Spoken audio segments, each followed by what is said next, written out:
அன்பான ஐயாஸ் சேனல் நேயர்களே, நம்ம தொடர்ந்து அரசியல் நிகழ்வுகளை பார்த்துக்கிட்டு இருக்கிறோம்.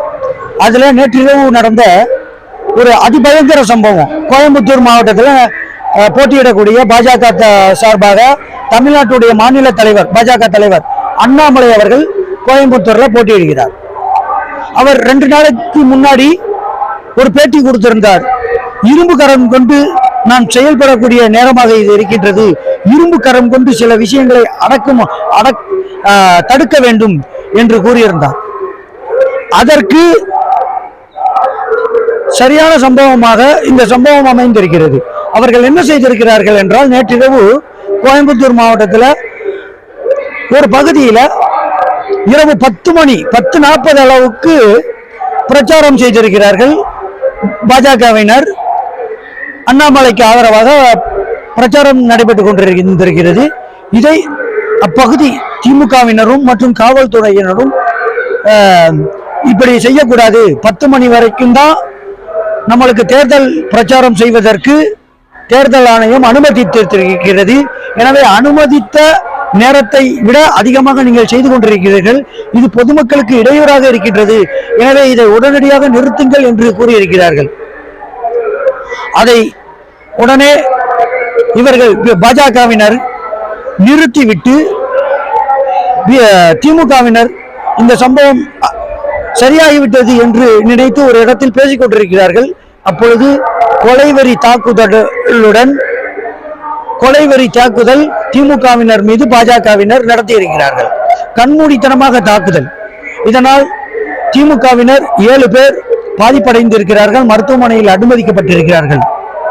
கலவரத்தை ஏற்படுத்த வேண்டும் என்ற ஒரு எண்ணத்தில் செயல்பட்டு வரும் பாஜகவினர் மீது உரிய நடவடிக்கை எடுக்க வேண்டும். கடந்த சில தினங்களுக்கு முன்பாக பாஜக அண்ணாமலை அவர்கள் பத்திரிகையாளரை மிரட்டினார்.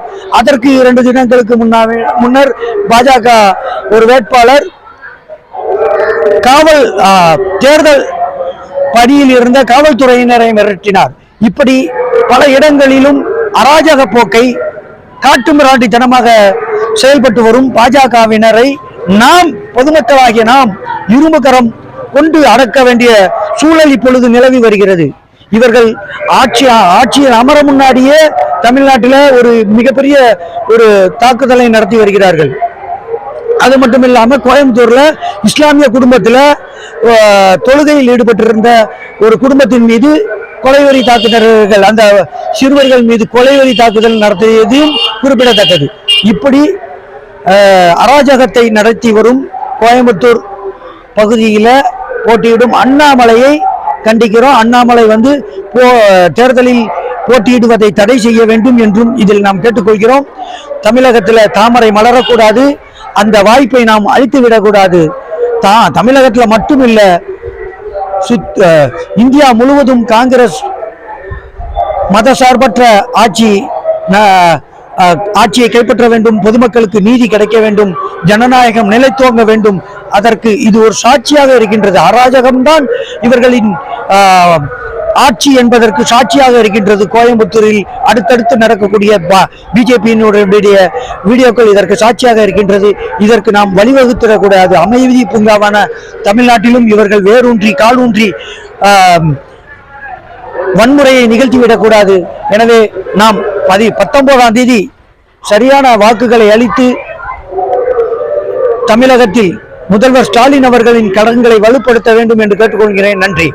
பிரச்சாரம் செய்யக்கூடாது என்ற தேர்தல் விதிமுறையையும் மீறி கோவை ஆவாரம்பாளையம் 28வது வார்டு பகுதியில் பாஜகவினர் பிரச்சாரம் செய்து கொண்டிருந்தனர். இரவு 10:40 மணி அளவில் இதை பார்த்த அந்த பகுதி திமுகவினர் அங்கிருந்த அதிகாரிகளிடம் முறையிட்டனர். அதன் பின்னர் ஓரிடத்தில் திமுகவினர் நின்று பேசிக் கொண்டிருந்த போது தகவல் அறிந்து அங்கு வாகனங்களில் வந்த பாஜகவினர் திடீரென திமுகவினரை கடுமையாக தாக்க தொடங்கினர். பாஜகவினரின் கொலைவெறி தாக்குதலால் ஜோதி பாசு, மோகன் ராஜி, குணசேகரன், செல்லப்பா, சேகர், சதீஷ், ரங்கநாதன் ஆகியோர் காயமடைந்தனர்.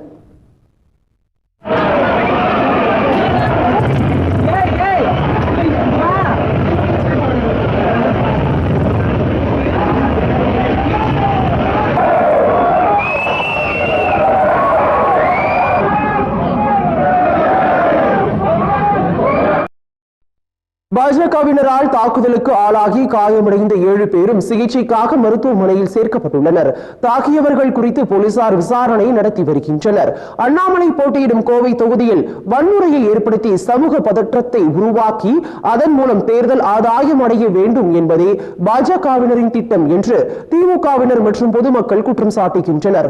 அனைத்து சமூகத்தினர் வாழும் கோவை தொகுதியில் பிரச்சாரங்களின் போது தொடர்ந்து சர்ச்சைகள் மற்றும் பிரச்சனைகளில் ஈடுபட்டு வரும் அண்ணாமலை தரப்புக்கு தக்க பாடம் புகட்ட வேண்டும் என்று திமுகவினர் வலியுறுத்தி